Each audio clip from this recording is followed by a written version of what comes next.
So there's a couple options for people who lost their money with FTX, Celsius, BlockFi, Voyager, so on and so forth. And more in relation to the people who lost money on FTX. Now I was going to make this video and I was going to tell you, hey, consider the money gone. It's going to take 5, 6, 7, 8 years for them to do the legal proceedings. Consider it gone and start right now today to figure out how to recoup that money and move on with it. Obviously file your claim, all this and that, but that's not your only option. To be honest with you, your other option, if you lost a bunch of money with FTX, is to hunt his ass down. You hunt his ass down, you find him, and you do whatever means it takes for him to pay your money back. That's one option. I'm not telling you need to do that.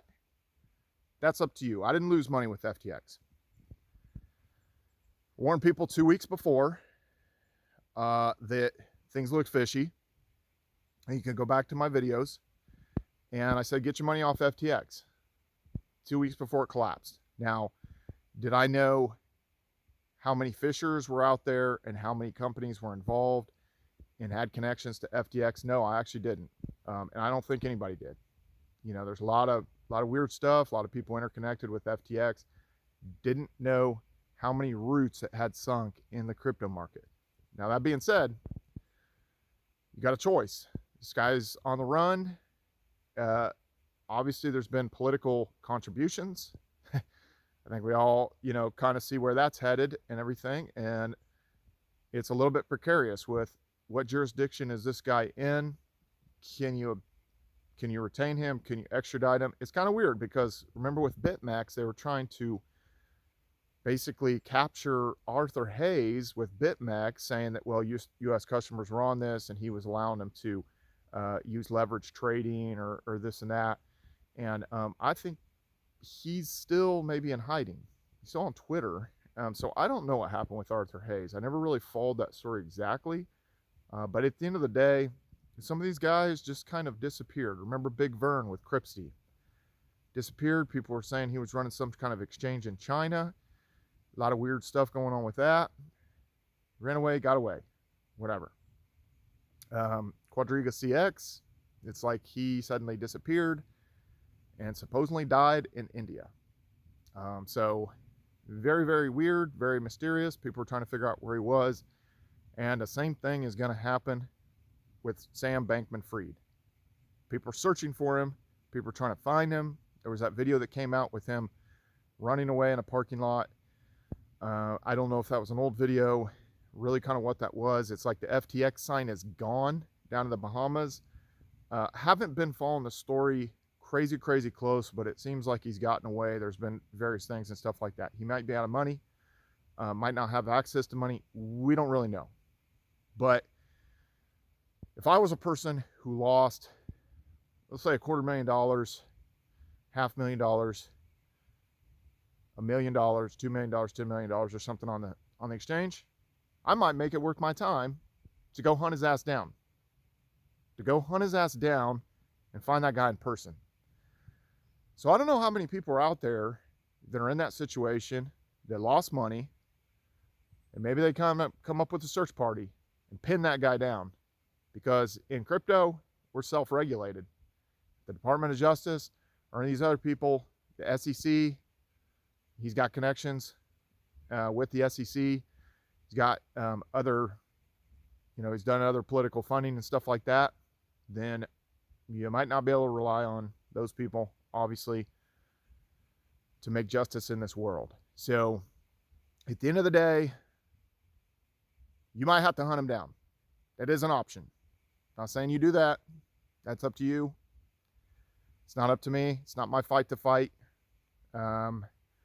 So that being said, you do have that option. Now, I had something happen here last night actually. And if you haven't seen the documentary on Netflix, that's Pepsi, Where's My Jet? It has to do with the situation with the Pepsi points in the mid-90s. You might want to end the video there if you don't want kind of a spoiler on that. But that documentary really affected me, and I recommend going and watching it.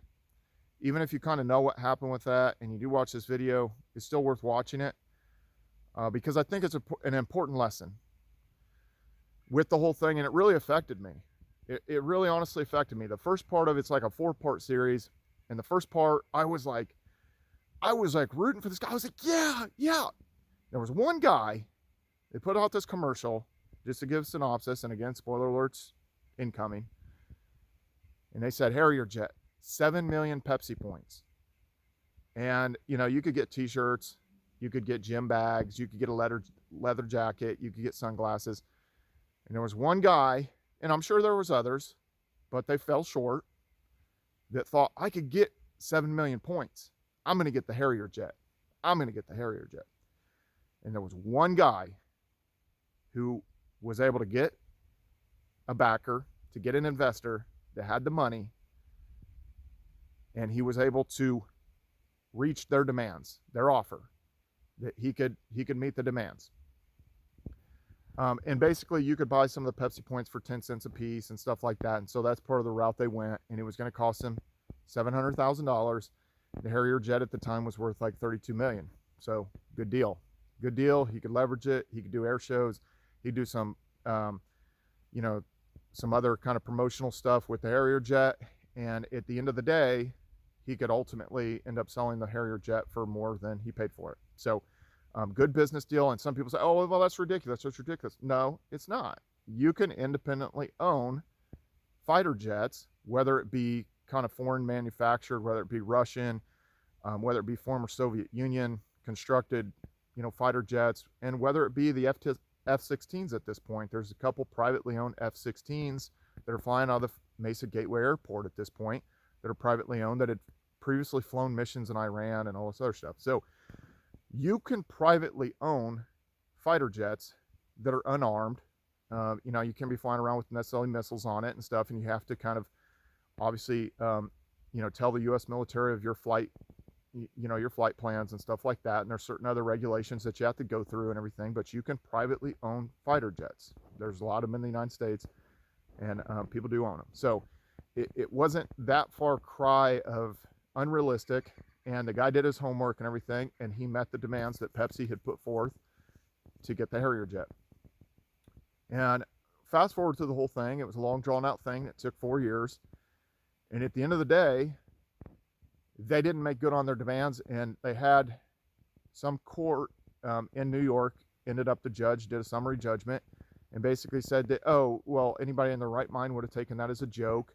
And, you're not to be awarded the Harrier jet. You end up with nothing, and he didn't get the jet. And that really affected me because I didn't know what happened with the story. I remember hearing certain things about the story, but never knew what happened with it. And so I was really excited about the story and the guys involved in it. It was very exciting, and I do recommend it as something to watch.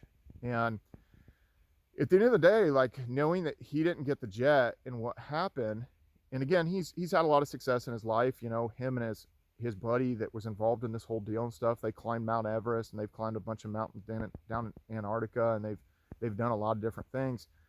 And he, has a wife and kids, and everything seems to be going great and stuff like that. But I'm sure deep down at the end of the day, it bugs him that he didn't get the jet. I'm going to get the jet. I'm going to get the jet. I got the Bentley. I'm going to get the jet. It's not going to be tomorrow. It's not going to be next week. It's not necessarily going to be next month. I don't know if you guys are going to see it on this channel. I'm getting the jet. It affected me, and I've targeted the L39 Albatross for a long time, many years, probably going all the way back to 2011, because at one point I was at the Indianapolis Air Show, and a private individual did have an L39 Albatross, and basically a former Soviet Union fighter. There was a lot of them in Kazakhstan, different places you could source them from, and as time has gone on, more and more of these fighters have become available for private individuals to purchase, and it is something that's obtainable. Now, just like the Bentley, you're spending all this money on high octane fuel, and it goes low gas mileage, obviously being a 12 cylinder. And you know, being a supercar, it costs a lot to maintain a supercar. It costs a lot to you know, operate a supercar. And this year I've been fortunate enough to essentially drive a supercar coast to coast. I was in Fort Lauderdale, Miami area, and I was all the way out on the California coast and drove it on the Pacific One. I've been all over the United States with a supercar. I'm getting the fighter jet. I'm getting a jet. That story just really affected me. And I really just looked at it when it was like he didn't get the jet. I was just like, this is the look on my face, like, he didn't get the jet. He didn't get the jet, you know, and it was just like, and that really affected me. I'm going to get the jet. So, all you guys that lost money on FTX, you got a decision to make. You know, all this crazy stuff happened in this world. You got some clown running around like that, stealing your money, your hard-earned money. And I mean, I could sit there and say, well, I told you so. I told you so. You know, you should have got your money off of there. Maybe you were new to crypto. Maybe you didn't realize that. Maybe you're Tom Brady watching this video and you're upset. You lost $600 million, whatever you lost. You lost $1 million. You lost $500,000. You do have options. Hunt that motherfucker down. Find him, make him pay you the money. Because that clown's going to be running around. We don't know what kind of connections he has. Go hunt his ass down. That's one choice. See you guys later. Follow me on all social media at Brian Phobos, YouTube, Instagram, Steam it, Twitter, Hive, DTube, everywhere.